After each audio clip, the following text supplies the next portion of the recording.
Hey guys, and welcome back to the Teacher of Music. I just realized that whenever I was looking for info about history of flute, that the history of flute is dumb, basically. Unless you want to know it came from prehistoric times, so on and so forth, but you can Google that. So, on we go. Okay guys, I've decided to just do, rhythms for today, so...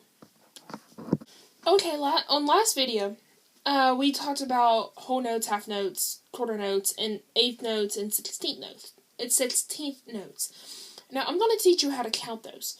In music, basically, you would have, up here, 1, 2, 3, 4. Then if you move over here, you have, eighth notes. Eighth notes is nothing but, two quarter notes divided in half. One quarter note divided in half to make two eighth notes. So, then you have 1, and 2, and 3, and 4, and. Which you'll get it once everything goes along. Then you have half notes, which is two quarter notes put into one. So, 1, 3. And then a half note is just 1. Counted over 4 beats. So then you have this. Okay, 16th notes. It's basically half of an eighth note.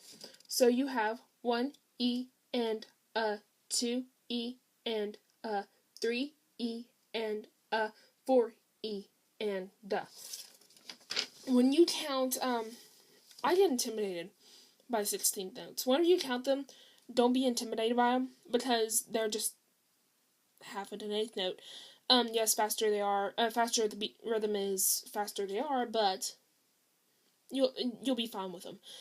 And there, if you count sextuplets, 1 E and a 1 E and a 2 E and a 2 E and a 3 E and a 3 E and a 4 E and a 4 E and a. Flutes, I don't usually see it. I usually see 16th notes more. And whatever is fast is grace notes, and we may get into grace notes eventually. So there you go. How to count rhythms. Also, last time I saw you, I forgot to go over middle C. The middle C, the D above middle C, and the B below middle C. Now, on the grand staff, you probably noticed the pattern that starting at A, it goes all the way to G, and then starting back over. That's how it goes. So if you started on the top line of the bass clef, and that's an A. So then above the bass clef is B. And then above the B is a C. Then above the C is a D. And then you're up to an E, which is your bottom line of your treble clef.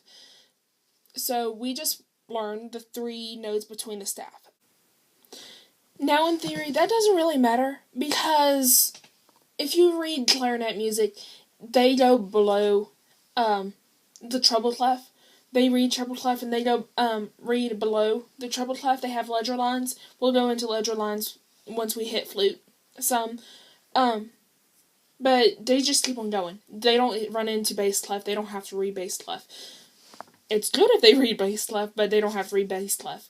So then you have these 3 notes.